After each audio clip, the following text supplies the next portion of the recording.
కాలభైరవుడు ఇంకొకటి విషయం చెప్పారు. కాలభైరవుడిని పూజించేటప్పుడు సంతానం కోసం పూజ చేస్తారు. తెల్ల జిల్లేడుతో పెట్టేసి తెల్ల జిల్లేడుని మనకు కాలభైరవుడిని పూజించే వాళ్ళకి కూడా సంతాన యోగం ఉందని తెలుస్తుంది. ఆ విషయం మధ్య చూశాను నేను. అంత తెల్ల జిల్లేడు మొక్కని, ఆ తెల్ల జిల్లేడు పూలని ఆ స్వామివారి దగ్గర పెట్టి పూజించిన వారికి కూడా సంతాన ప్రాప్తి ఉందన్న విషయం తెలిసింది నాకు. ఈ మధ్య నేను విన్నానన్నమాట. దాని గురించి మనం ఒక పరిశోధన చేసి గాని అంటే ఆ! పరిపూర్ణ విషయాన్ని చెప్పే నేను ప్రయత్నం కూడా చేయాలి. చూసానిది. యాహ్! అటువైపు మా హ్మ్. సైడ్ ఉన్నప్పుడు నేను చూసా. తెల్ల జిల్లేడు సింహాచలం పూలతో. దగ్గర ఆ! వాళ్ళు నేను కూడా. ముడుపులు కడతారు. సింహాచలం దగ్గర చూశాను నేనొకటి. అక్కడ కాకుండా నాకు వారాహి అమ్మవారి దగ్గర చూశాను నేను. ఇక్కడ హ్మ్. కాశీలో నేను అది చూశాను. వారాహి అమ్మవారి దగ్గర చూశాను నేను. అమ్మ ఇదేంటి అనంటే ఇట్లా శివుడికి పెడతారండి అని చెప్పినప్పుడు హ్మ్. అంటే గవ్వలు సంతానం కూడా కోసం. పెడతారక్కడ. హ్మ్. ఇవి కూడా ఏస్తారు. ఆడుకునే పాచికలుంటాయి. గవ్వలు. ఆ! ఆ గవ్వలు. ఆ! గవ్వలు పెడతారవి. అవును. అక్కడ కూడా ఉందది.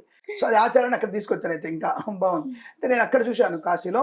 ఎందుకని అడిగినప్పుడు వాళ్ళు చెప్పారు. అక్కడ పూజారులు ఇలా సంతానం అవుతుందని చెప్పేసి. మరి ఎందుకు పుస్తకాల్లో ఈ విషయం లేదని అడిగితే, లేదు పుస్తకాల్లో కూడా ఉంది. అర్క పుష్ప పూజయేత్. అర్క పుష్పేన పూజనం కనేసి అని ఉంది అక్కడ. కానీ దానికి విస్తృతంగా ప్రచారం జరగలేదు. ఈ తెల్ల జిల్లేడు పూలతో పూజ చేస్తే సంతాన యోగం కలుగుతుంది. అది భైరవుడికే చేయాలి. కాలభైరవుడికే చేయాలి.